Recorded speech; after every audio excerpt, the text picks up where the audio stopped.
going on in the parts of the exploitation of the tax code, the tax-exempt space. 17% of the economy now is in the tax-exempt space. The theory in the tax code is that 17% should be exceeded by the social good.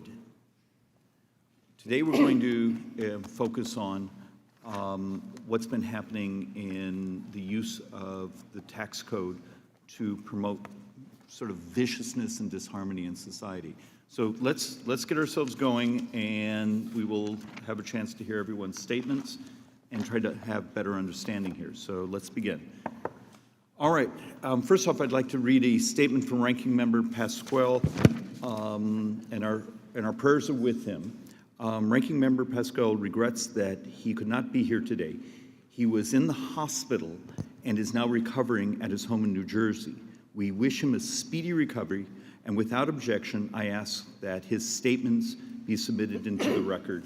And we really do wish him, because he is actually fun to work with because of his history, and he never has an opinion on anything.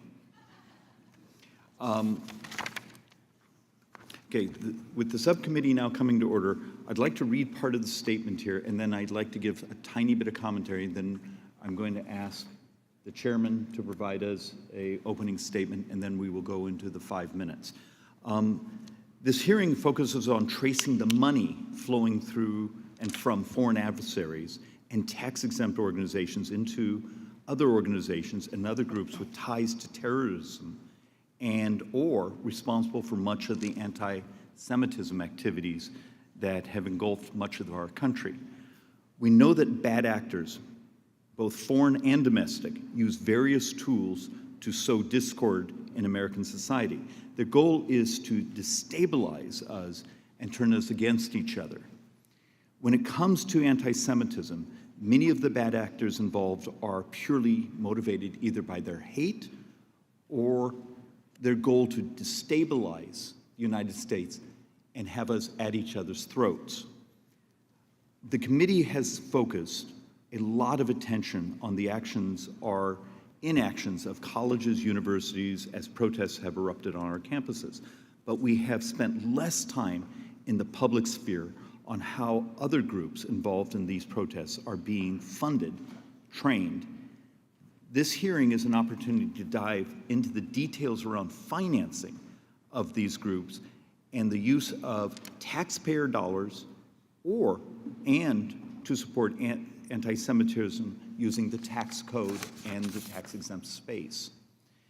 Examining the role that is well-funded student organizations with possible ties to terrorism, like Students for Justice in Palestine, or SJP, play a driving, virulent anti-Semitism on our college campuses using tax-exempt dollars.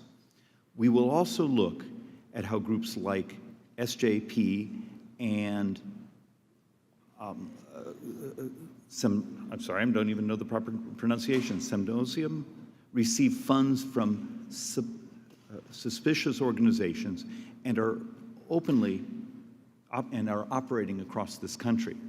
Considering the network of American-based tax-exempt organizations that are funding anti-Semitism on college campuses and possibly supporting terrorist organizations like Hamas abroad. For example, we have seen reports about groups like American Muslims for Palestine and the People's Forum, who provide funding, talking points, information, materials to student groups with an aim of installing chaos and anti-American sentiment. Today's hearing will provide an opportunity to discuss this more completely. Part of this is, and the chairman has spoken about this in the past, debate, discourse, absolutely American. Funding hate, unacceptable. Because today it may be a hatred of our Jewish community, tomorrow it may be some other subcategory or subgroup or other group that is chosen to be hated. You can't use our tax code You can't use pre-tax dollars. You also can't use foreign dollars. My last comment is about 3 weeks ago, there was a study provided that almost half the online publications in America now are fake. They don't really exist.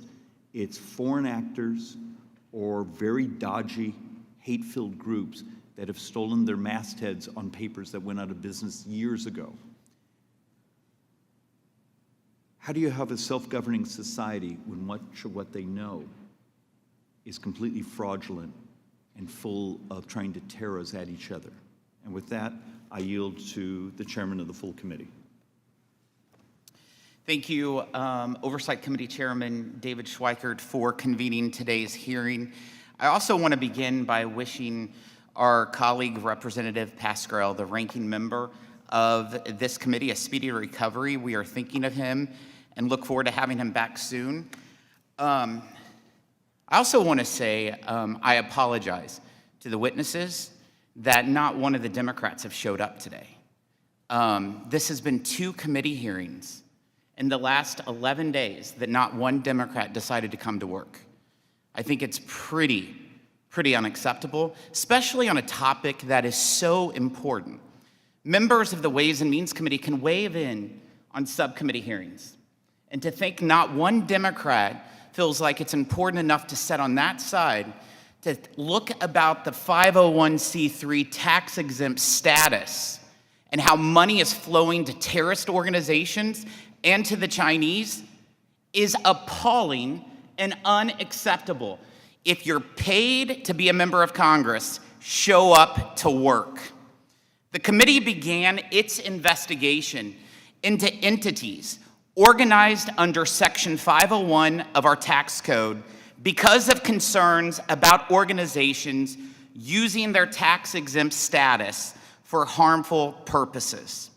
Over the course of our investigation, it has become clear that the explosion of anti-Semitic activity on college campuses has been supported and encouraged by bad actors who in many cases have used tax-exempt organizations for those purposes.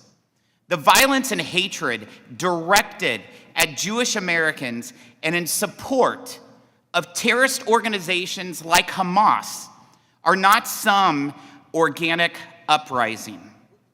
There are well-orchestrated efforts by anti-American and anti-Jewish organizations within the United States that provide financial and logistical support to those who harass and threaten Jewish students. Perhaps the most notable example is the Students for Justice in Palestine, an anti-Israel organization with chapters on over 200 college campuses.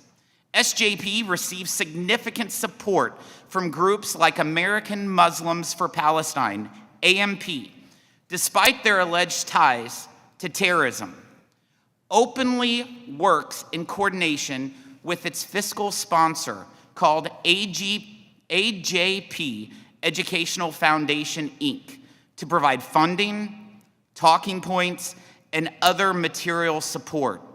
This organizational structure is being investigated by Virginia's Attorney General, and just this week, a court ruled that a case against them could move forward.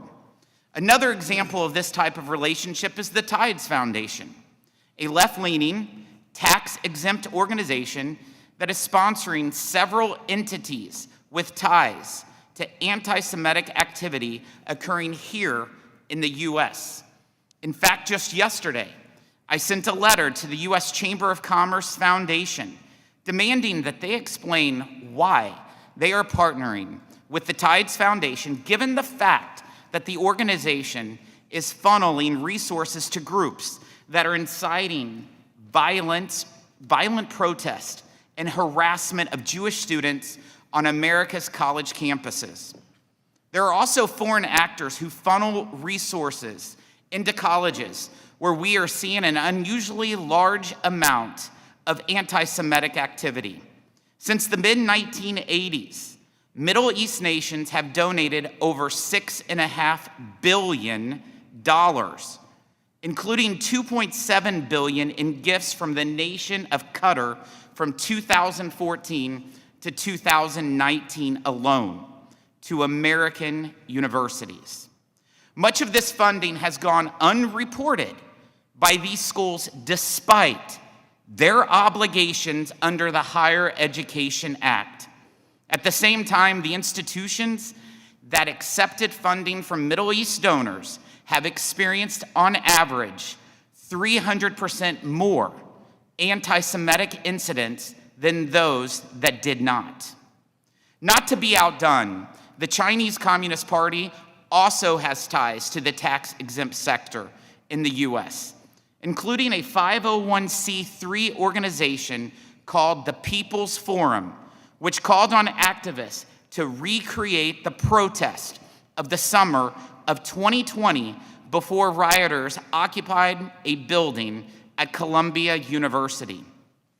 This evidence points to a concerted effort on the part of individuals operating tax-exempt organizations to abuse the trust and generosity of US taxpayers and funnel resources towards anti-Semitism, violent protest, and potentially even support for terrorist organizations. In one effort to halt this type of abuse of our tax code, I've made a formal request to the IRS demanding they revoke the tax-exempt status of an organization named the People Media Group. This organization funds a publication by the name of the Palestine Chronicle that employed a so-called journalist who was caught actually imprisoning Israeli hostages in Gaza. The editor-in-chief of that publication also appears to have ties to Iranian-backed publications as well. Along with Education and the Workforce Committee Chairwoman, Fox, and Oversight and Accountability Chairman Comer, we've also called on the Department of Justice to investigate these groups for providing material support for terrorism. American taxpayers should not be fooled into supporting anti-Semitic activities on college campuses, or, for that matter, actual terrorist organizations. The fact that entities openly hostile to America and our allies are receiving tax-exempt benefits, either directly or indirectly, demands much greater further investigation. I appreciate the efforts of this committee to gather the facts to ensure we protect the integrity of our tax code, and I appreciate you, Mr. Chairman. I yield back. Thank you, Chairman Smith. And now for our witnesses. Ms. Burns is head of terrorism research for the program on extremism at George Washington University. Oren Siegel is vice president for the Center on Extremism at the Anti-Defamation League. Dr. Charles Asher Small is executive director of the Institute for the Study of Global Anti-Semitism and Policy. Each of you have 5 minutes, and then we will have some questions. Ms. Burns. Chairman Smith, Chairman Schweikert, Ranking Member Pascrell, esteemed members of this committee, thank you for the opportunity to speak with you today. Terrorist organizations have used tax-exempt organizations as fronts for their activities for decades in the U.S., as cover for their illicit financing and to further their propaganda and influence campaigns. The Holy Land Foundation and the Islamic Association for Palestine were two of the first U.S.-based tax-exempt organizations created and used by Hamas as early as 1988. They were the charitable arm and propaganda arm, respectively. In 1993, leaders of the U.S.-based Hamas infrastructure held a conspiratorial meeting in Philadelphia where they plotted how they would support Hamas in words, money, and deeds while deceiving America about their true agenda. In 2001, the HLF was designated as a Hamas front organization and its doors were shuttered. The IAP closed several years later. The individuals that ran the U.S.-based Hamas infrastructure continued their work here, developed new and different banners with some fresh faces while maintaining the goal of supporting Hamas. In the last year, a variety of tax-exempt organizations in the United States have been publicly accused of providing support to Hamas. In examining these organizations, key factors to consider are their leadership's ties to terrorist organizations and their spread of Hamas propaganda, their international donors and recipients, and their financial transparency. Regarding financial transparency, an area of vulnerability exists in the practice of 501c3s receiving and distributing gifts in kind. Charities that desire to subvert the law may exploit the gift in kind mechanism. A common exploitation involves multiple charities claiming receipt and distribution of the same gift in kind shipment, falsely inflating their bottom lines and facilitating tax fraud. Organizations that seek to covertly support terrorism can abuse the gift in kind mechanism by concealing the origin of illicit foreign financing funneled through corporate or private entities. In reviewing available IRS Form 990s on several organizations who've been accused of supporting Hamas, several entities have reported a large percent of their revenue as coming from medical supplies in the form of gift in kind, with little information to verify the nature of supplies, how they were dispersed, or to whom. One of these organizations is a Texas-based tax-exempt charity, United Hands Relief. In looking at its leadership, one of the directors stands out. Hatem Fariz is a twice-convicted felon, convicted in Florida of providing support to the Palestinian Islamic Jihad terrorist organization, and in Illinois for a fraud conspiracy. Fariz appeared on UHR tax filings for the year 2018. The same year, UHR's revenue increased 50-fold, with over $6.3 million listed as medical supplies in the form of gifts in kind, with no verifiable details about the donors or recipients, nor how, when, or by whom they were transferred. In examining UHR's Form 990s between 2016 and 2021, UHR did not reveal the identities of its foreign recipients, making an accurate assessment of their activities difficult. Some organizations are not merely suspected of financing terror abroad, but also financing the spread of anti-Semitism here in the U.S. In 2021 and 2022, UHR provided grants to the AJP Education Foundation, the alter ego of American Muslims for Palestine. AMP and AJP are subjects of various litigation over allegations of their involvement with Hamas. In the wake of October 7th, a number of individuals in the U.S. have indicated support for Hamas and spread anti-Semitic rhetoric. Leaders of the AMP and its affiliate, the Council on American Islamic Relations, CAIR, have expressed happiness over the attacks, claimed Israel has no right to defend itself, and have made fiery speeches amidst protests claiming they would take back the U.S. like they would take back Palestine.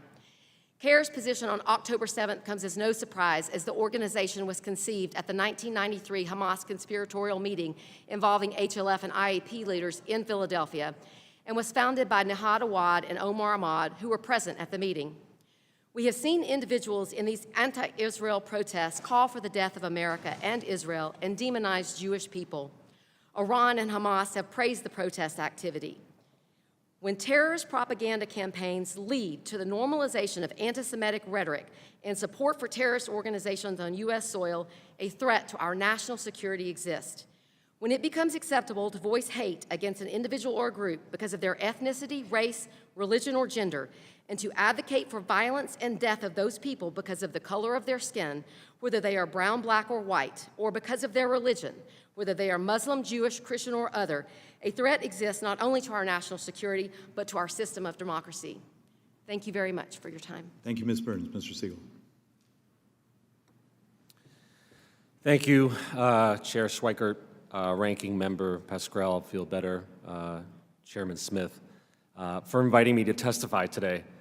Since the October 7th Hamas terrorist attacks in Israel, which included the slaughter of 1,200 people and the abduction of more than 200 others, anti-Semitism has surged.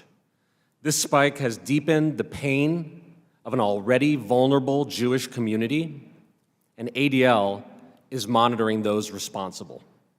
In the 3 months after October 7th, we documented an unprecedented number of anti-Semitic incidents in the United States. Throughout the entirety of 2023, ADL documented over 8,800 anti-Semitic incidents nationwide, more than the previous 3 years combined.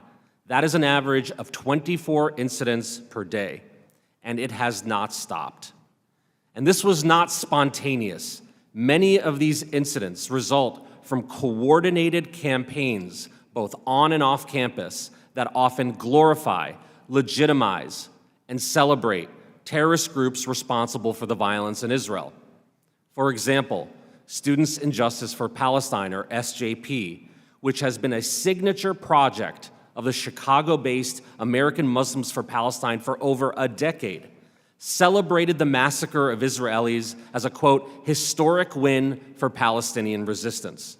They called for, quote, not just slogans and rallies, but armed confrontation. And they issued toolkits to dismantle Zionism on campus, many of those featuring paraglider imagery alluding to Hamas militants. The rhetoric and activities of extreme campus anti-Zionist groups continues to escalate. They have progressed from tent encampments and barricades as seen at Cal, State Polytech, and Columbia, to vandalism, to arson, all in retaliation for perceived university support for Israel. And off campus, these incidents occur in public spaces, at businesses, at the homes of citizens, and even elected officials alike, including members of this committee. The New York-based group Within Our Lifetime has called on followers to disrupt, destroy, and bring down every single Zionist imperialist system in the US. They, along with SJP, organized a protest of the Nova exhibit, which commemorated the victims of the October 7th attack. They used language like flood Manhattan for Gaza to promote their rallies, a reference to the Al-Aqsa flood, Hamas's term for the atrocities of October 7th. Support for terrorist groups like Hamas, Hezbollah, the Popular Front for the Liberation of Palestine, and even the Houthis are now commonplace at rallies throughout this country. And the use of red triangles, which echo the way that Hamas marks targets in its own propaganda, have become the norm. These groups advertise across social media, including the Resistance News Network, which has over 150,000 followers on Telegram, and often features content from terrorist organizations without consequence. Another key organizing group, Samidun, a designated terrorist organization in Israel, which has already been banned in Germany, has expressed explicit support for those who have been convicted of terrorism and acts related to terrorism. And at a recent rally in New York City, a protester carried a flag with a Samidun logo that said, "Long live October 7th." Many of these groups and their activities are enabled by tax-exempt 501c3 fiscal sponsors that operate without sufficient oversight and transparency. For example, the Westchester Peace Action Committee Foundation, or WestPAC, a New York-based nonprofit, sponsors groups like Within Our Lifetime and SJP. The Alliance for Global Justice, an Arizona-based nonprofit, sponsors more than 130 projects, including Samidun. These nonprofit fiscal sponsors cannot just serve as pass-through for the projects they sponsor. They must exercise oversight and provide information on the projects, such as the funding they receive and where that money is spent. Projects that denigrate and marginalize pro-Israel and Jewish communities, or that endorse violence or other unlawful activities, should not be able to reap the benefits of 501c3 status by the virtue of their relationship with fiscal sponsors. Congress and the IRS must conduct a thorough review of the fiscal sponsors identified in our written report to ensure compliance with existing laws and greater transparency and oversight moving forward. I urge members of Congress pass the comprehensive Countering Anti-Semitism Act. As the ADL has done in Arizona and New York, urge state attorneys general to ensure that fiscal sponsors are in compliance with state laws governing charitable organizations. Ensure that overt anti-Semitic discrimination precludes 501c3 recognition, and ensure that the Department of Education has resources it needs to enforce Title VI to protect Jewish students on campus. Finally, the Senate must pass the Kustoff-Schneider bill that would revoke tax-exempt status of any U.S. organization that provides material support to designated terrorist groups. Thank you for your bipartisan leadership and partnership on this issue, and I look forward to your questions. Mr. Segal. Dr. Small. Thank you, Chair Schweikert, Chair Smith, and the Ranking Member Pasquale. It's really a great honor to be here with you today, and I'd like to thank you for all the important work you're doing on this issue. I'd like to start by saying that I'm afraid we're reaching a tipping point in this country regarding anti-Semitism and anti-democratic ideologies. Professor Elie Wiesel, Holocaust survivor and Nobel Prize winner, always taught that anti-Semitism is not a parochial issue for the Jewish people or for the state of Israel. Once this form of hatred is unleashed, it knows no bounds, and it attacks human decency and democratic institutions. In our work, we're calling on Congress to examine the foreign funding of American universities.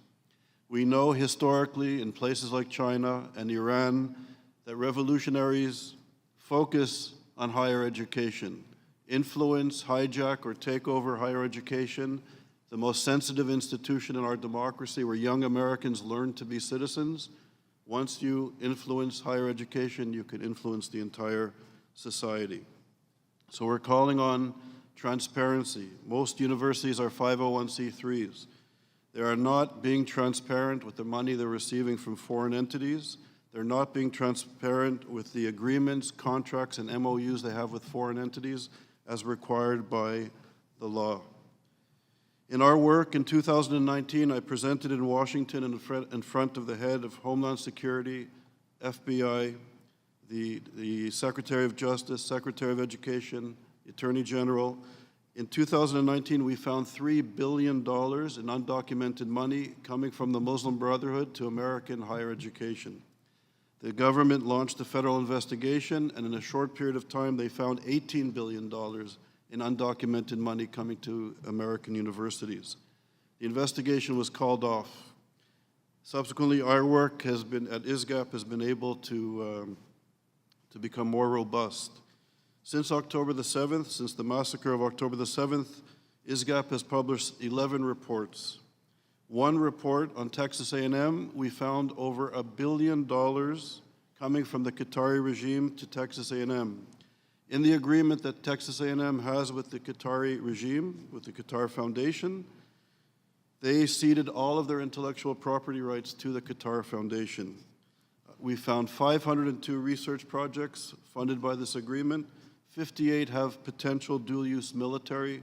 13 projects has potential nuclear research implications.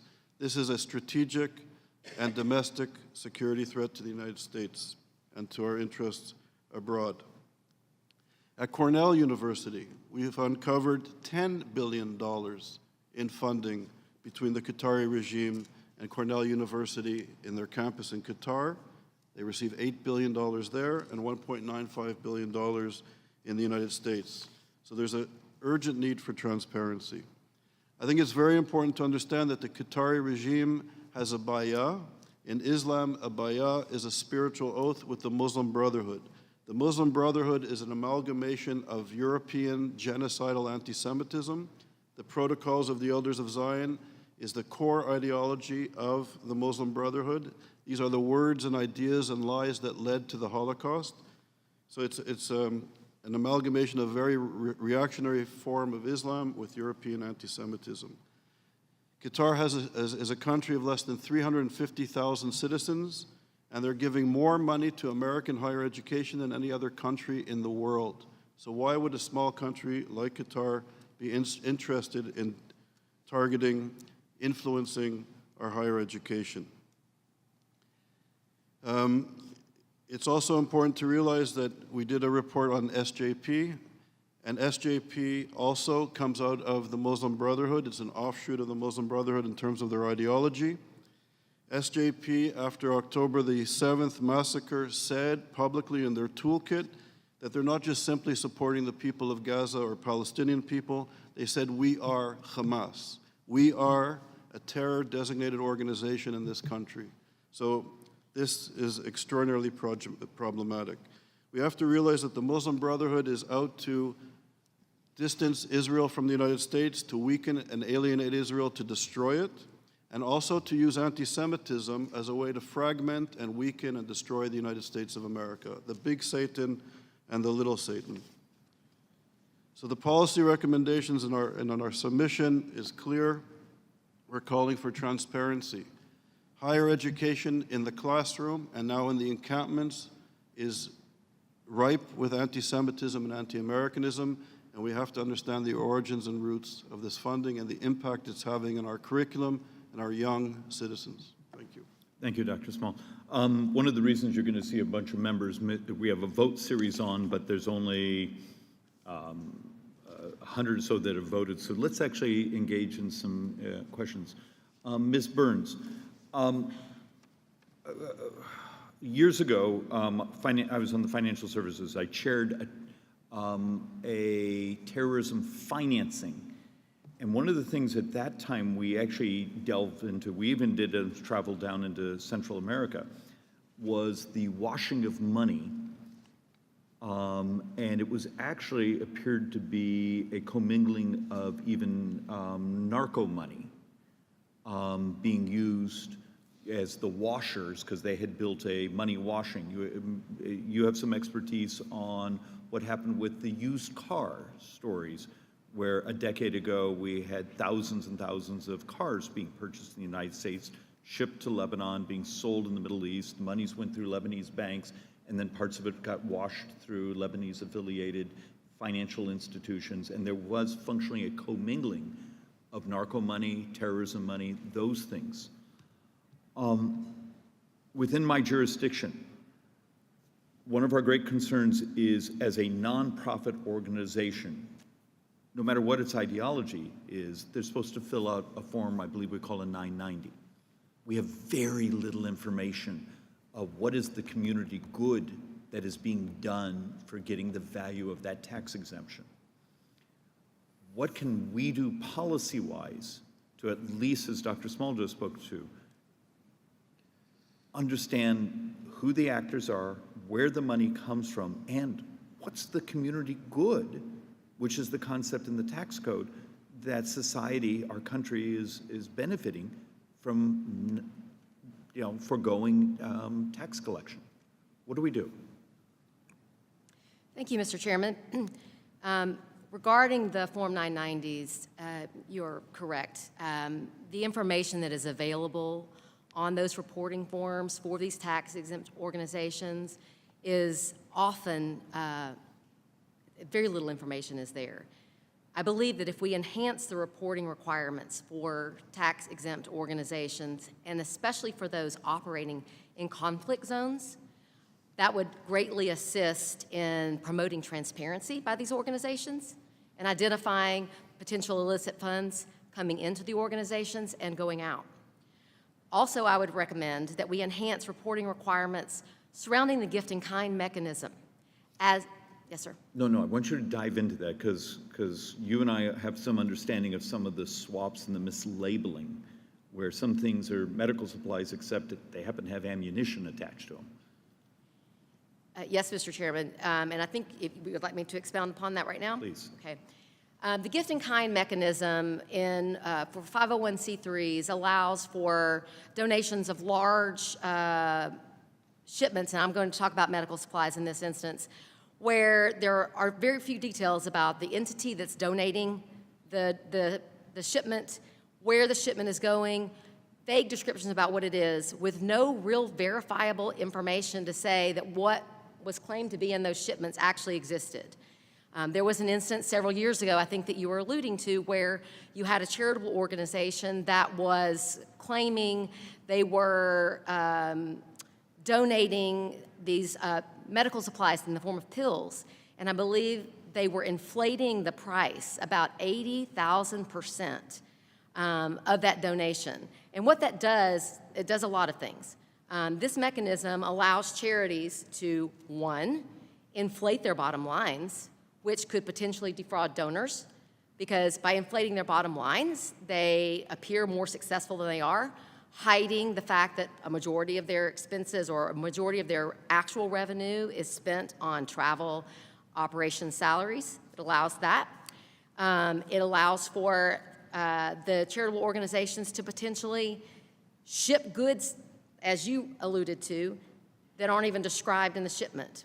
They may describe the shipment as $8 million worth of medical supplies, when in fact the containers contain prohibited items that are not allowed to go to some of these conflict zones or restricted areas. It also allows for them to potentially participate in trade-based money laundering. There is a broad array of nefarious activities that can be conducted with this mechanism if the charities are not transparent in exactly what's going on and then verifying that the goods are actually what they say they are. Dr. Small, the movement of money to fund, look, I find it abhorrent, the funding of hate. And I don't care what the type of hate is. Hate is hate. Representing, I mean, I have visited a number of my shuls recently, and just the fear. If I came to you and said, give me a couple of the policy things we need just to understand who's financing this hate. Ms. Burns has an expertise on tracking terrorism money. Is it disclosures? Is it things like SWIFT, the Belgium co-op to move money, having a much better understanding of how money's being moved around the world? Is it using a more unified approach with Treasury in regards to money laundering? What would be the policies that you'd go to? So in our work at ISGAP, we've been focusing on higher education and the impact of the Muslim Brotherhood through the Qatari regime and its association with the Muslim Brotherhood, Hamas, even their good relations with the Iranian Revolutionary Regime, Al-Qaeda, the Taliban. On the one hand. On the other hand, they're funding our universities more than any other country in the world. And that, to us, is extraordinarily alarming. It's a regime that has an agreement, a spiritual oath to the Muslim Brotherhood that calls not just for the destruction of the State of Israel, but for the murder of Jewish people. But Dr. Part, one of the things I'm after is, how do you document it? How do you find, are you getting that information from ultimately the university's filings and not the tax filings? Where are you getting the data? So we've used the Department of Education it's no longer, as of a few weeks ago, it was closed down, unfortunately. But there was a portal where we were able to see what was being declared by the universities to the government. And through our research, we were able to measure some level of discrepancy between the money that the universities are receiving and the monies that the universities are reporting to the government as required by law. And it's an indication of discrepancies. We know that we're just probably touching the tip of an iceberg. We estimate that Qatar has between $500 billion to $1 trillion that it's using for soft power, investing in the economy of the United States, from foreign entities into the United States, and also buying domestic companies, corporations, banks, which then act to use soft power legally from domestic corporations. Okay, I have only a couple more moments, then I have to run across the street real quick. Mr. Siegel, okay, Dr. Small is focusing on universities. Ms. Burns has her expertise on how money moves and how it's hidden.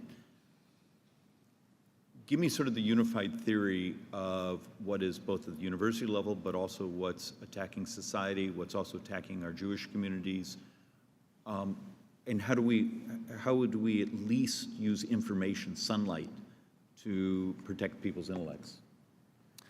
Yeah, thank you for the question. I mean, sunlight is the best disinfectant. And this is why so many people dealing with these issues are calling for transparency.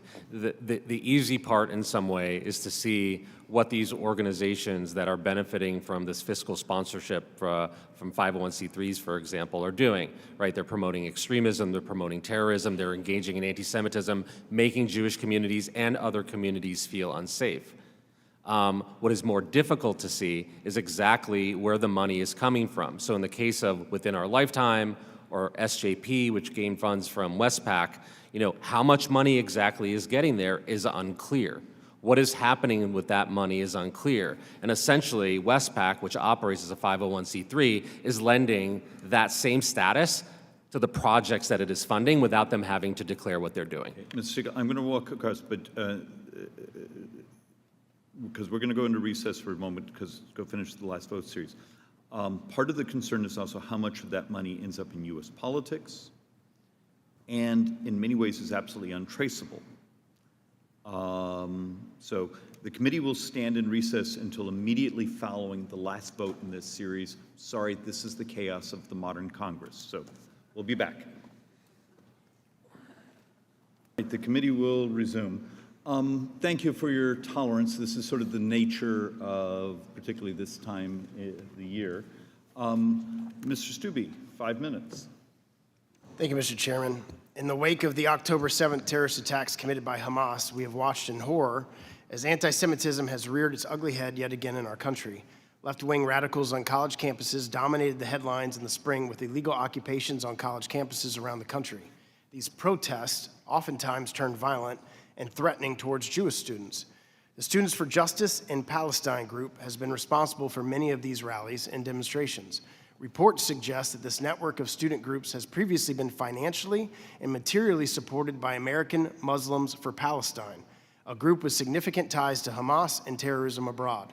In the wake of the Hamas attacks, Brandeis University stopped recognizing the campus's Students for Justice in Palestine chapter. My home state of Florida's university system ordered colleges to shut down any Students for Justice in Palestine chapters on campuses based on the National Student for Justice in Palestine support of terrorism. I'll open this up to anybody that wants to answer on the panel. Are you surprised to hear of this group's connection to American Muslims for Palestine or the activity that this group is engaged in on American campuses? Mr. Siegel.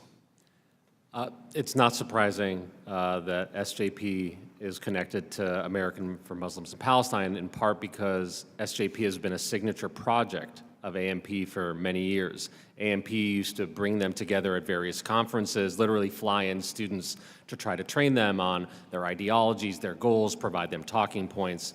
And so very much what we're seeing on college campus with the activities of SJP mirrors much of what AMP has been advocating for ideologically and their activities as well. Yeah, go ahead, Mr. Small, Dr. Small. Thank you for your question. And I think just to reiterate what my colleague is saying, that the connection between AMP and SJP, what's important to realize, in my opinion, is the ideology, the ideological roots of both organizations to the Muslim Brotherhood. And the Muslim Brotherhood wants to replace democratic societies with a caliphate. They want to destroy the state of Israel and murder Jews. This is in their constitution. Hamas is the Palestinian wing of the Muslim Brotherhood, and it's not a surprise, therefore, that SJP called for identifying with Hamas, not just with the Palestinian people or the people of Gaza, but specifically with Hamas, with a designated terror organization. So I think the ideology is really important to consider. Is there anything that American colleges and universities, or Congress for that matter, should be doing to ensure these groups are not indoctrinating students on campus in a way that results in violence and anti-Semitic behavior towards Jewish students? So if I may, yes, I think it's essential that universities are transparent. They're 501c3s, they have tax-exempt status, and they should adhere to the law. The fact that universities are taking funds that support classroom activity, curriculum, research, and publications is, I think, of extreme importance. The fact that Jews are being maligned in the classroom as being portrayed as colonizers and apartheid supporters and white privileged people, it's important to understand that academia leading up to the Holocaust portrayed Jews as not white and poisoning the purity of the white Aryan race. This was supported by academia back in the day of eugenics and theology. And in less than 2 generations, professors now, with this funding, are now saying that Jews are white. And it's not that we're white, welcome to the club, and we're sorry for what happened. Now the Jews are the embodiment of white privilege, white supremacy, apartheid, colonialism, and occupation. It goes from the classroom to the encampments, and from the encampments with SJP, Muslim Brotherhood ideology in the classroom, encampments, and now on our streets. And we'll see this spilling onto our streets tomorrow. Yeah, you will. You'll see the anti-Semitic, anti-American, anti-democratic rhetoric. And it's alarming, and I think we're at a tipping point. And many of these left-wing radical groups that fund anti-Semitic activities, such as the Westchester People's Action Coalition, effectively lend their tax-exempt status to groups they fiscally sponsor, resulting in very little transparency around the relationship and activities of these groups. For example, while we know that Westpac fiscally sponsors and provides funding to Within Our Lifetime, we have very little knowledge of what that funding is used for and how it fulfills Westpac's tax-exempt purpose, or who the individuals are that are coordinating much of this activity. Mr. Siegel, what do you think about relationships like this generally? Congress should clarify that engaging in anti-Semitism should preclude groups from receiving this 501c3 status. As simple as that. We have it with other types of discrimination, and anti-Semitism needs to be included as part of that. Ms. Burns, you look like you wanted to add something to that. Yes, thank you. I would like to add on to that in that these tax-exempt organizations that are involved in criminal activity, we should empower governmental agencies to actually enforce the regulations that apply to these tax-exempt organizations. Committing criminal activity and even the promotion of civil disobedience are violations of their status, and empowering governmental agencies to actually revoke their status would be very beneficial. Thank you all for being here today. I yield back. Thank you, Mr. Stube. Mr. Fitzpatrick, and then we'll go to Mr. Snyder. Thank you, Chairman. This committee has held several important hearings since the horrific events of October 7th and the ensuing violence and chaos that have engulfed our nation, largely on our university campuses. Today, we're here to discuss the specifics of who exactly is funding these extremist activities and the terrorist sympathizers. As a former FBI agent and a sitting member of the House Intelligence Committee, I have been very much exposed firsthand to the threats these actors play to our own national security. Tax-exempt nonprofits who are acting as quote-unquote fiscal sponsors of groups harboring terrorist sympathizers must be investigated and properly held accountable. One of these tax-exempt groups, the Westchester Peace Action Committee Foundation, or Westpac, is a leading source of financial support for several demonstrator groups. Despite being a relatively unknown organization, Westpac has been found to have strong ties to Students for Justice in Palestine and, within our lifetime, two groups that are behind much of the anti-Semitic activity and chaos that took over our college campuses this past spring. Mr. Siegel, can you elaborate on anything you have not yet shared about Westpac, their relationships to groups like SJP, and also within our lifetime? Yes, I think to understand what Westpac is actually providing fiscal sponsorship for, we need to look at what Within Our Lifetime and SJP do. So for example, Within Our Lifetime in New York basically stormed the Brooklyn Museum and took it over, and there were people waving Hamas flags during that event. They protested against the Nova exhibit, which was meant to memorialize the lives of lost on October 7th. At those events, not only PFLP, Hamas, and Hezbollah flags fly, but also signs that say Zionists are not human. Increasingly, we are seeing people targeted at their homes, whether it's civilians, whether it is elected officials, in part because Within Our Lifetime says Zionists have no place in society in New York and elsewhere. And Westpac, what it does is enable that activity by providing funds, and yet there's no transparency in how much money is going to Within Our Lifetime or SJP. Westpac receives funding from various different foundations, then essentially enables its own 501c3 status to be part of Within Our Lifetime and SJP. And what they are doing is not benefiting the public. What they are doing in terms of engaging in anti-Semitism, harassment campaigns, et cetera, should not be protected by these codes. Thank you, Mr. Siegel. Turning to Ms. Burns, I want to discuss what can be done holding these groups accountable. As we discussed, Samidun is a fiscally sponsored group by the Alliance for Global Justice, a 501c3 charitable organization. Samidun describes themselves as, quote, an international network of organizers and activists working to build solidarity with Palestinian prisoners in their struggle for freedom. In 2001, the Israeli Ministry of Defense designated the group to be a terrorist organization and a subsidiary of the Popular Front for the Liberation of Palestine, PFLP, which was a designated FTO, foreign terrorist organization, by our own U.S. State Department back in 1997. In September of 2023, a payment processing company stopped handling donations for Sammy Dun's fiscal sponsor after concerns were raised about their ties to PFLP. Ms. Burns, can the U.S. government be doing more against groups like Sammy Dun that have extended their ties to organizations that the U.S. has designated as foreign terrorist organizations? Thank you. Yes, I believe that they can. If you're looking at the problem set as a whole, in order to properly address it, we really need a whole-of-government approach. These investigations into these entities, like Sammy Dun, like the charitable organizations that we've discussed, like AMP, are extremely complex, and they reach across the globe. In order to effectively dismantle this highly functioning, deeply rooted system, we need all investigative tools at the disposal of the government to address the problem. Sammy Dun, like AMP, openly spread terrorist propaganda. Disseminating terrorist propaganda is impermissible activity under the tax-exempt code. So I believe we can start with, revoking tax-exempt status of these organizations and then proceed on with actual investigative tools. Thank you, Ms. Burns. Mr. Chairman, I yield back. Thank you, Mr. Fitzpatrick. Mr. Snyder. Thank you, and Mr. Chairman, thank you for having this hearing.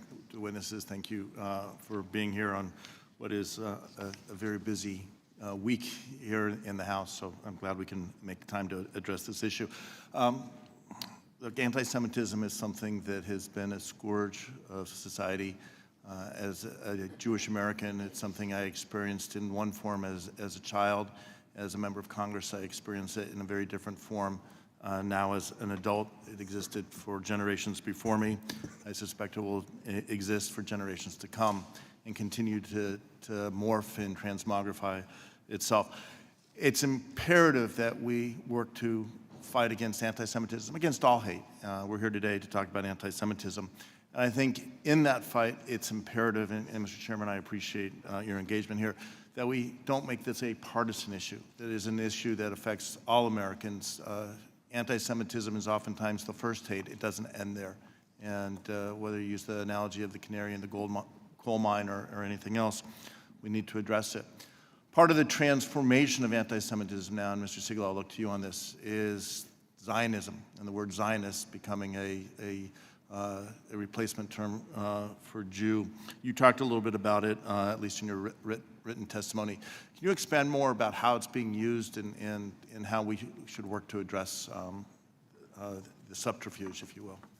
Yeah, I mean, for many anti-Semites, regardless of where they find themselves on the ideological spectrum, they use code words often to refer to Jews, and Zionist has been one that has been used for a long time.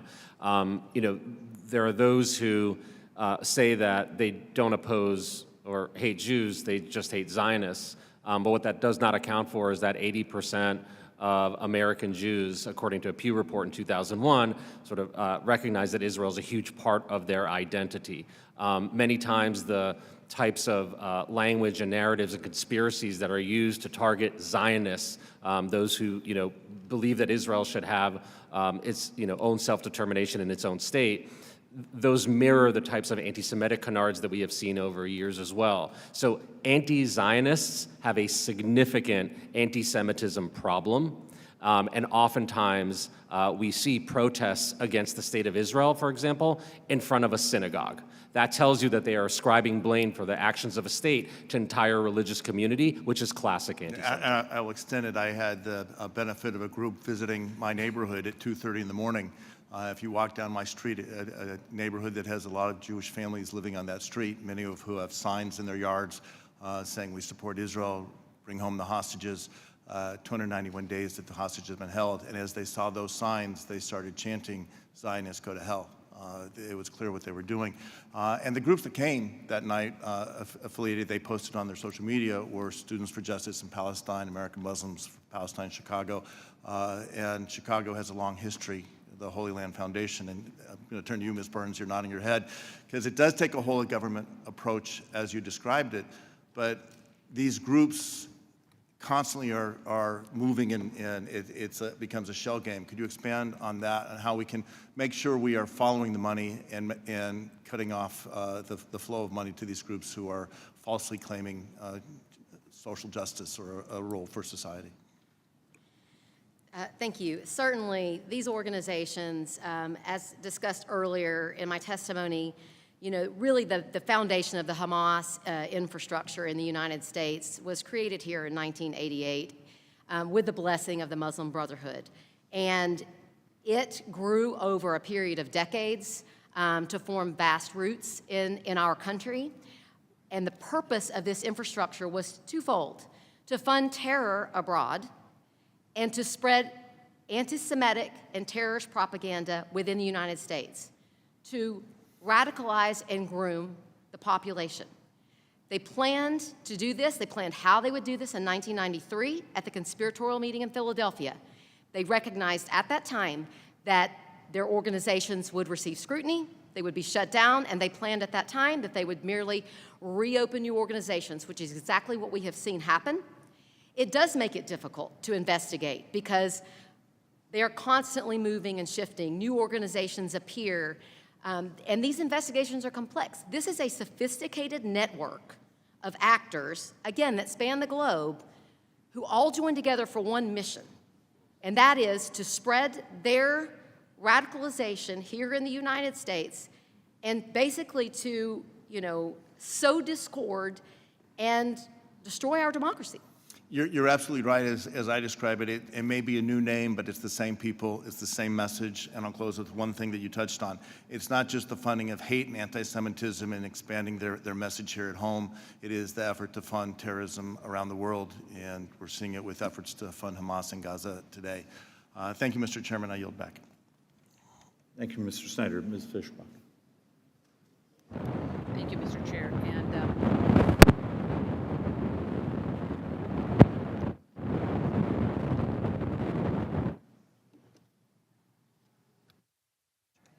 Try mine again.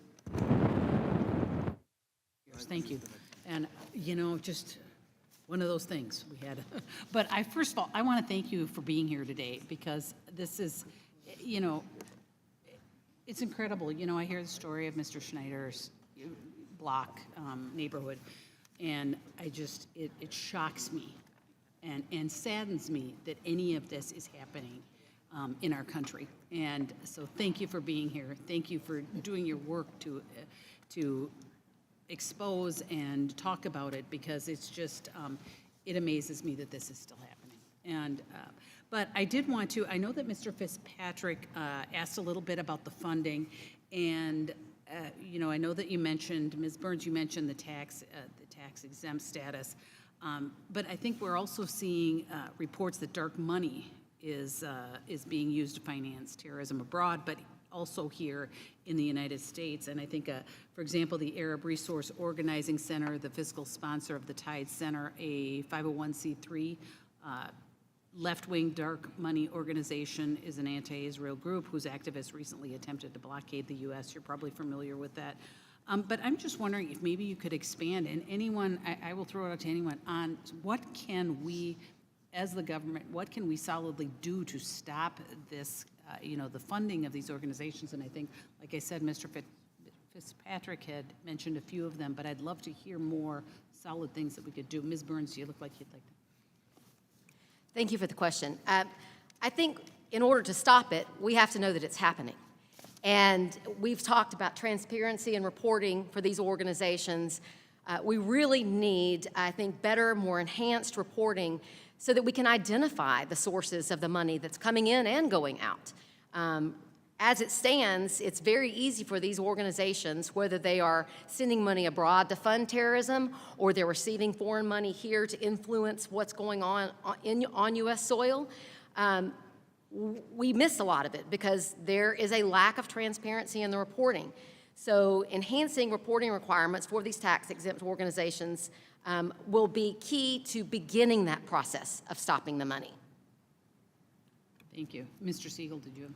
I would just add that, I think we need to make it very clear that if you engage or support anti-Semitism, you should not be able to benefit from tax-exempt status. I mean, we're seeing other institutions and industries responding to this, frankly, faster.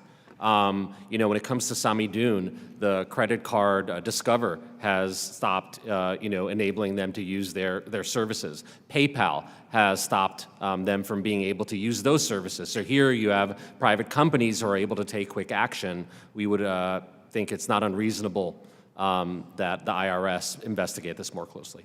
Thank you. And Dr. Small, you have some. Thank you. And if I may, I think it's also important that the government investigates universities, because several universities are actually funding SJP on campus.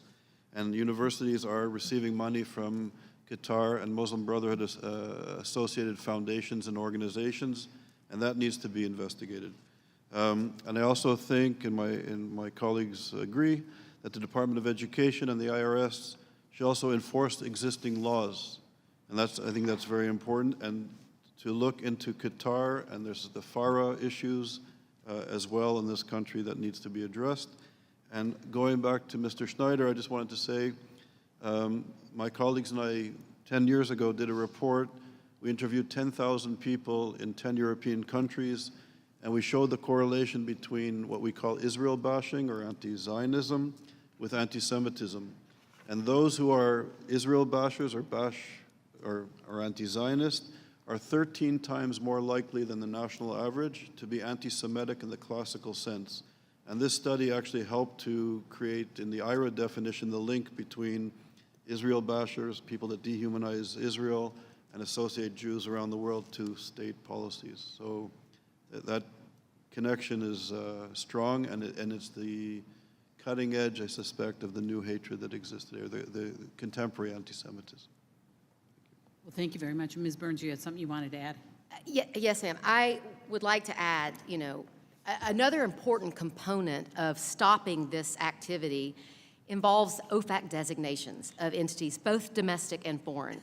And I understand that may be a little bit outside the scope of the exact topic that we're on today, but the designations of entities that are aligned with terrorist organizations is extremely important for a number of reasons.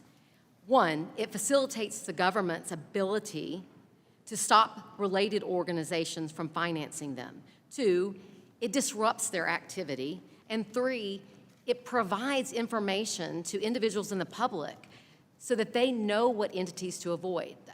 I believe that we have seen a recent effort by OFAC to designate a number of foreign entities, but I think that we also need to be focusing on what entities within the United States that operate here also can be designated.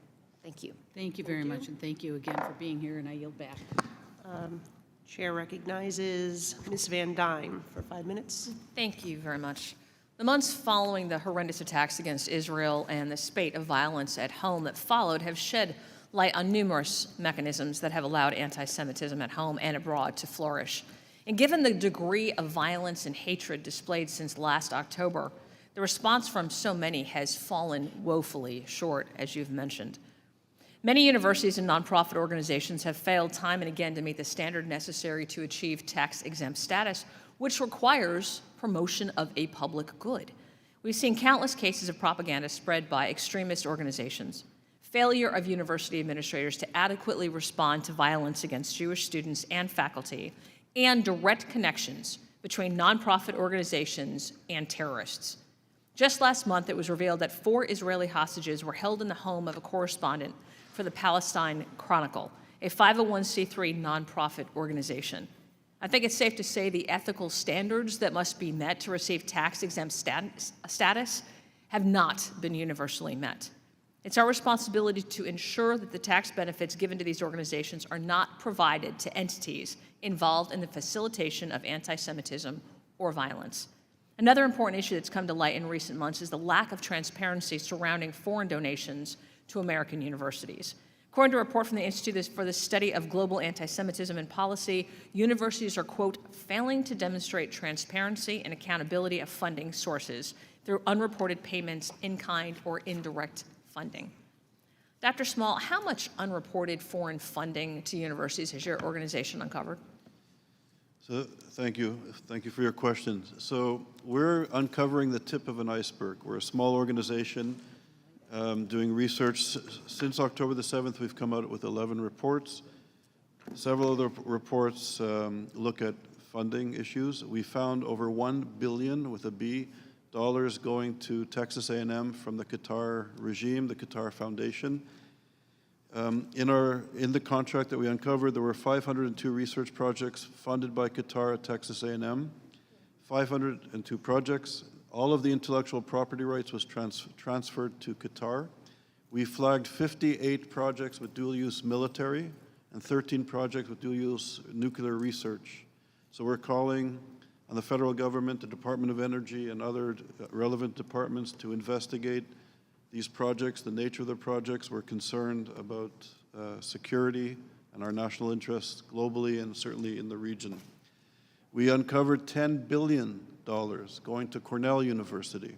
So $8 billion in their campus in Qatar, in Doha, and $1.95 billion in Cornell, the American entity and the Qatari entity.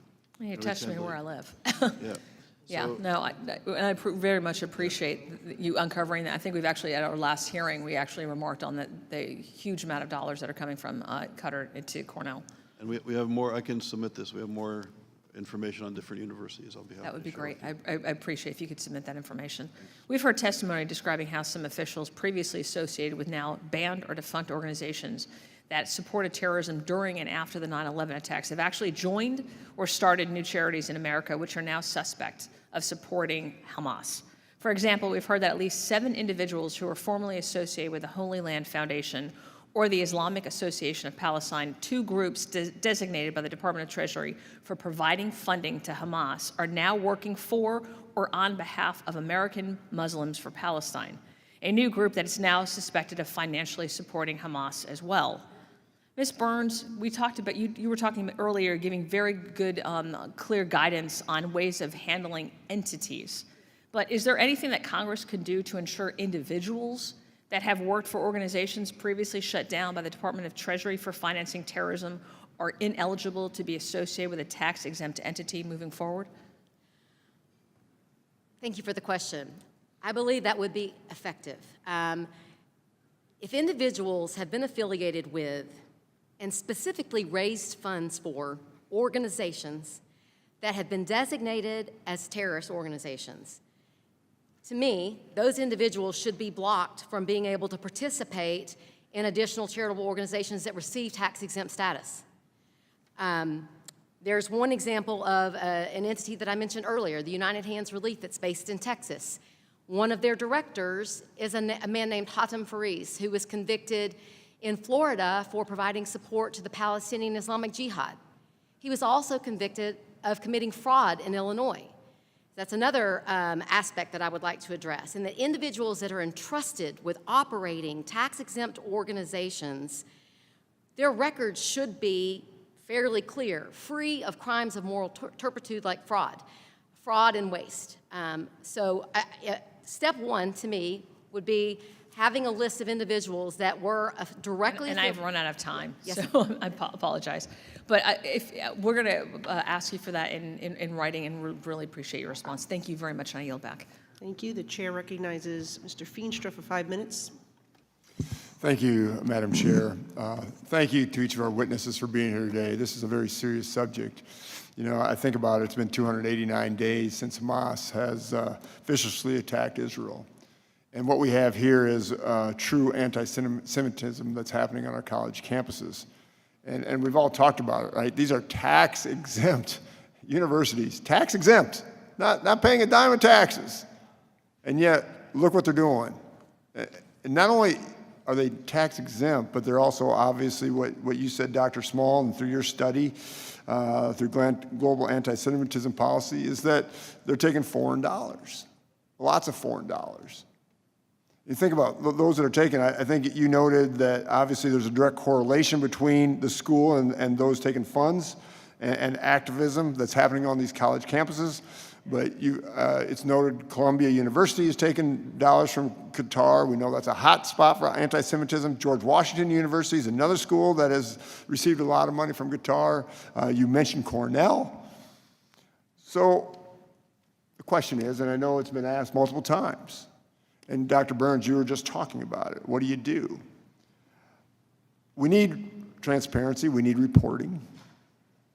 But it also really pushes me to say we got to pull their tax-exempt status. I mean, if they're not going to do anything about it, and they're going to take money from foreign countries, I think their their tax status has to be taken away. Now, that's easier said than done.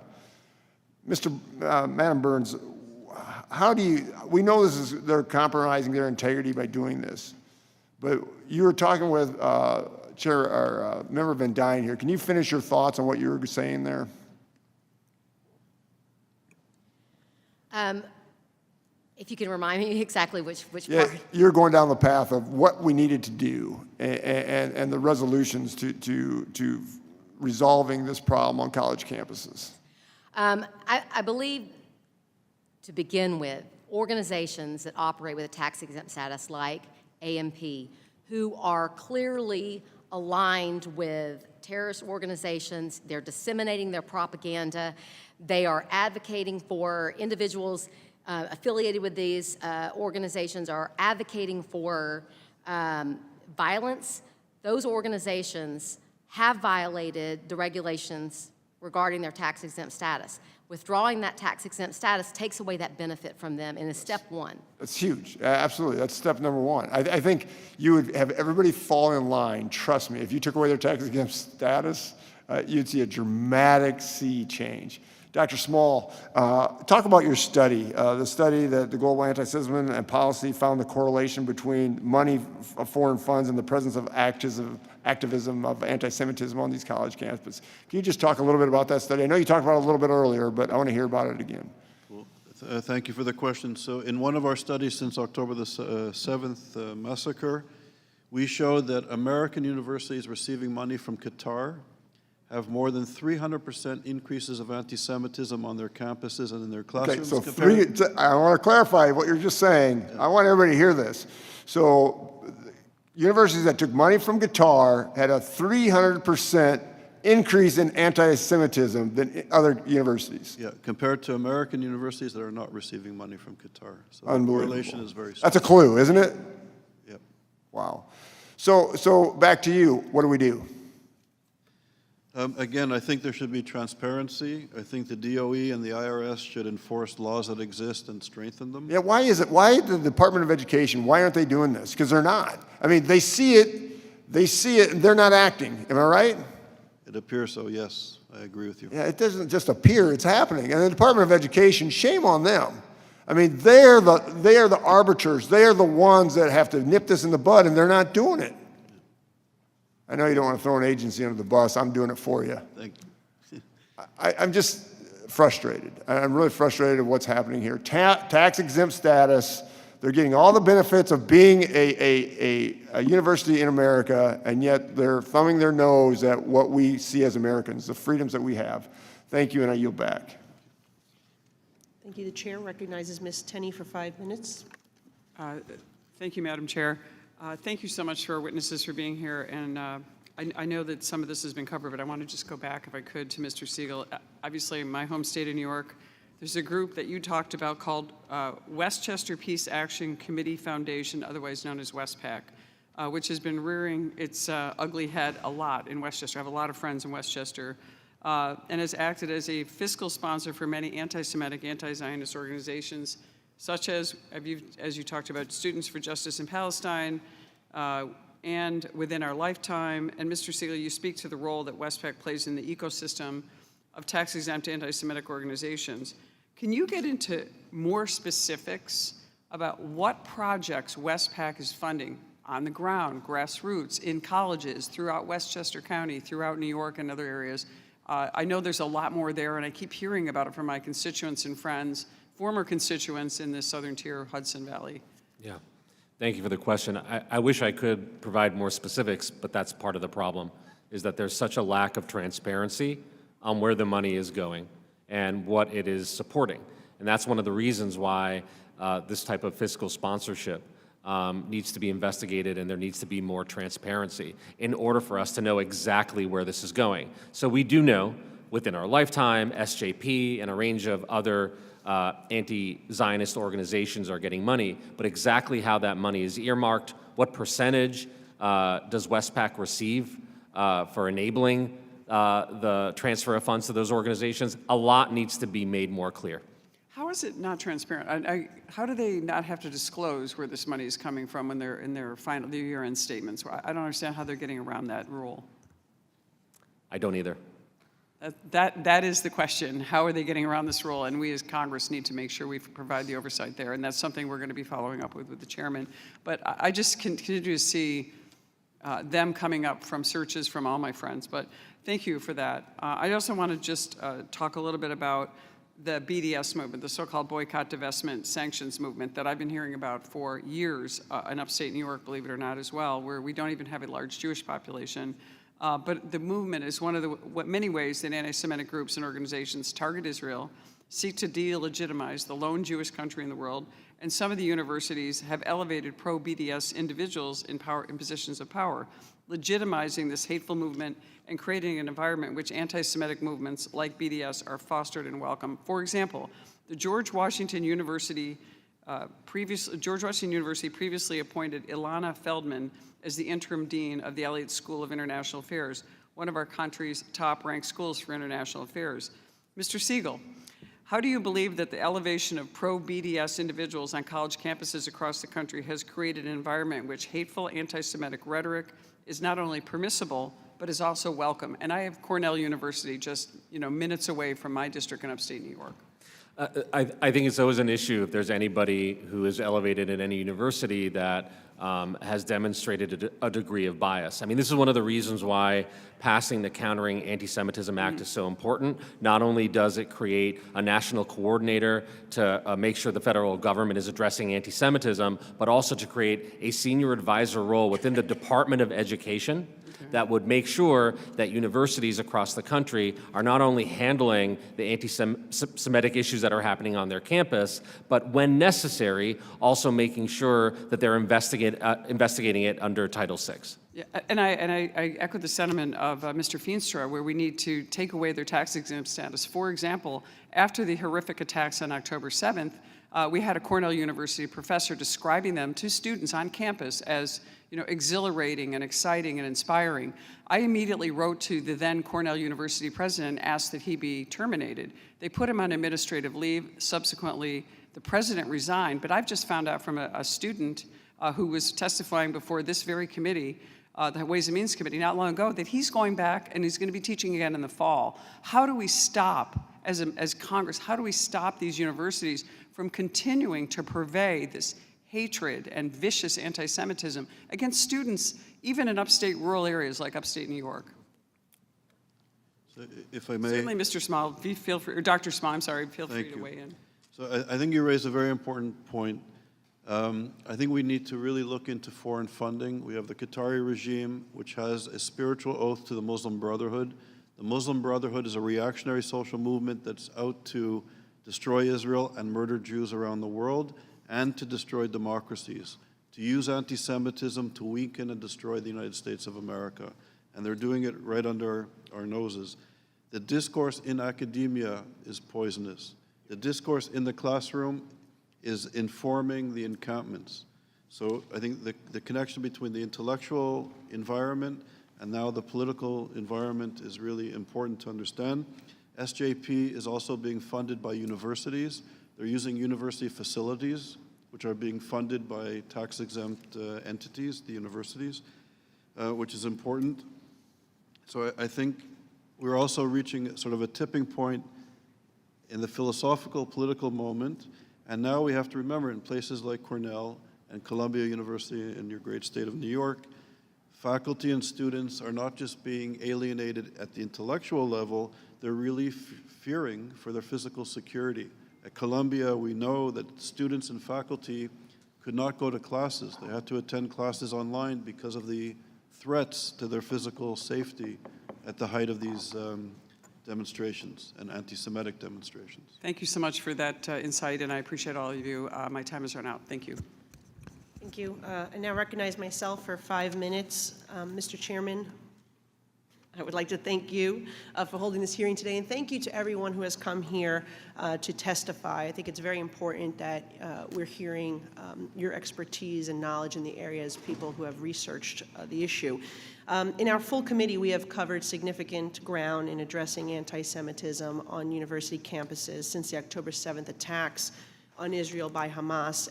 We've passed multiple pieces of legislation already out of this committee, including one that I authored, the University Accountability Act, that would levy financial penalties against schools that have a civil judgment entered against them. But in addition to that, we're also looking at following the various funding streams. As was mentioned earlier, there have been a number of foreign funding plays that have participated in campuses. One study actually showed that between 2014 and 2019, Qatari sources provided $2.7 billion in gifts to universities, and Chinese sources provided another $1.2 billion. And then according to the Institute of the Study of Global Anti-Semitism and Policy, between 2015 and 2020, universities received donations from sources, particularly in the Middle East. They had an average of 300% more anti-Semitic incidents. One of the other bills we reported out of this committee was the No Foreign Election Interference Act, because just like we're seeing these well-funded networks give to organizations that are then funding anti-Semitic activity on college campuses, they're also interfering with our elections. And as the bill that we passed recently was the No Foreign Election Interference Act, which prohibits American tax-exempt entities that receive contributions from foreign nationals from donating to any political committee for 8 years after receiving a contribution from a foreign national. We know that there is one particular Swiss billionaire that has donated tens of millions of dollars to tax-exempt organizations, that the money was then sent to super PACs.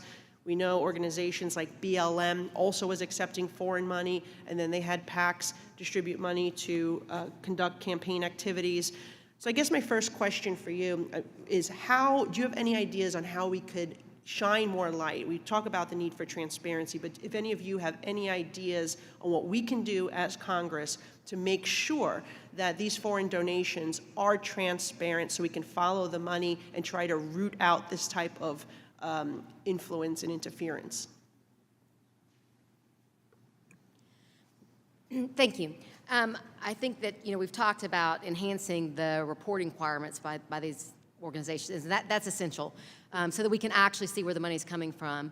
We also have to be aware that the trail may not be direct, and so I think we should consider the possibility of enhancing those reporting requirements such that a light is shown on shell companies and other, pass-through organizations that the money's being passed through in order to really identify where the money is originating and determine if there is, sort of an influence campaign going on. Thank you. Dr. Small? Yeah, thank you.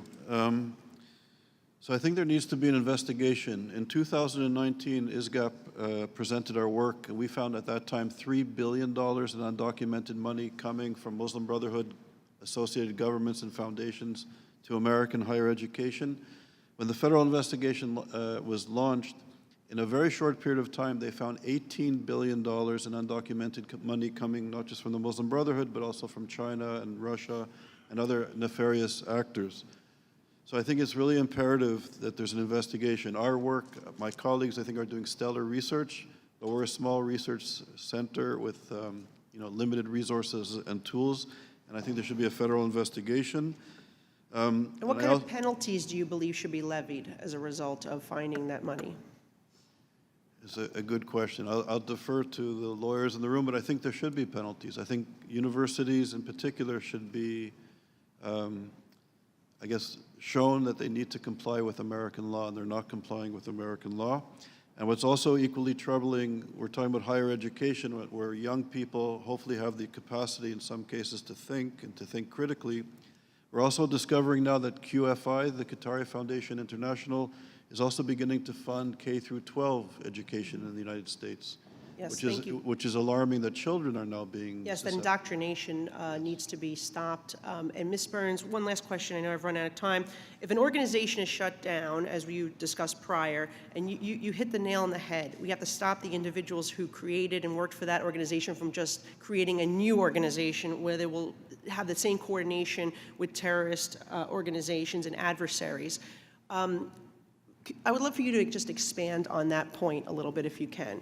Can you talk about how we can best track those individuals to ensure that they don't go on and create another organization and continue doing the same activity? You know, I don't know what mechanism exists because these organizations are quite large and use a variety of individuals. They have officers and directors. Those are more easily tracked. If you have an individual who's an officer or director for these organizations and the organization is designated, that individual could be on a blocked list, like you have lists of designated entities, prohibited from operating a tax-exempt organization. The bigger problem is the number of shadow leaders in these organizations that may not overtly appear as affiliated in your fundraisers, the individuals that are out there bringing in the money. Tracing those individuals is complicated. You gave us something very good to start thinking about, and with that, I would like to recognize Dr. Murphy for 5 minutes. Thank you, Madam Chairman. Thank you all for coming today. You know, I've sat and I've listened to a lot of the testimony, and frankly, it's turning my stomach. About a year and a half ago, I was in Kfar Aza, in the kibbutz, looking right over into Gaza. Every single person, it's my understanding, every single person there has been slaughtered. And then you have groups now with righteous indignation coming up and attacking the Israelis for trying to root out the people who slaughtered their own people. Look, I understand that folks in Gaza are in a hardship. It is a horrible situation. But instead of going after the people who are retaliating, go after the damn people who started the thing. And this is the problem. Just because you are pro-Palestinian should not mean you are anti-Israeli. It should not. And so, you know, it just sickens me. We've been talking about what's been going on college campuses. You know, thank God we had the Harvard president come up and she was eliminated. That she's gone now. But this is happening on college campuses, and they take these 18 to 20-year-old individuals who are naive and are not developed and polluting them. We have to stop that. We're going through tax reform, and I will tell you that 501c3s are absolutely within the bullseye because we cannot have this nonsense. We cannot have individuals from foreign countries pouring money into hate. And if you are telling me that now kindergarten and K1, K through 3 are being polluted with this way, we absolutely cannot let that happen. Absolutely cannot get happen. Sorry, got off on a tangent here. Recently, this committee discovered some very disturbing information about tax-exempt organizations that provide funding that eventually can end up in the hand of terrorist organizations, perhaps even without realizing it. And I think this is some of the problem, and this is up to this committee to help root out. Following the horrible, horrible attack on October 7th, Harvard Center for Middle Eastern Studies urged people to support Islamic Relief USA, previously providing $67 million in a single year to that organization, an entity suspected funneling money into Hamas. So, Mr. Burns, let me ask you a question. Is it possible that these organizations affiliated with American colleges and universities are indirectly supporting terrorist organizations without even knowing it? And if so, how much of a problem is that? Thank you for the question. I believe, yes, it is possible. These organizations that fund terrorism, whether they be funding Hamas or other terrorist organizations, specifically those that are aligned with the Muslim Brotherhood, they seek to provide aid to further their agendas, but they do it under the concealment of charity. Even back in the day when the Holy Land Foundation was operating for the purpose of supporting Hamas's charitable infrastructure in Gaza and the West Bank, many of the donors had no idea because they purposefully act under the cloak of charity, and use terms that they think appeal to, the innocent donor population and end up defrauding those donors. This is a tragedy, and I would like to say it's just with this particular type of issue, but it goes on. And this is why we are going to go after the 501c3s. We've had a proliferation of these, and it's ridiculous. You were going to say something, I'm sorry. Yes, thank you. I wanted to just expound upon the K through 12 issue. Yeah. We spend a lot of time talking about universities, but I want us all to keep in mind what Hamas does. Hamas, one of their main goals in Gaza and the West Bank is to indoctrinate and radicalize the youth. There are kindergartens over there where children are taught to celebrate the slaughter of Jews, building ladders with their skulls. They're taught to wear suicide vests and praise Hamas. That's what Hamas does. They radicalize the youth. So it worries me if you have entities within the United States that are domestic entities that are also funding schools here. Is that going on in your K through 12? There is an organization in Florida that I referenced in my written testimony where you have a school that's attached to a mosque, and the imam there openly has called for the annihilation of Jewish people for years. The state of Florida reacted and stated they were going to open an investigation into the vouchers that the school was receiving. But as of 2 days ago, that imam was still on the calendar for the mosque.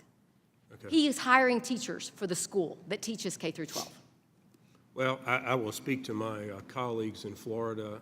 I'm surprised Mr. DeSantis is allowing that to occur.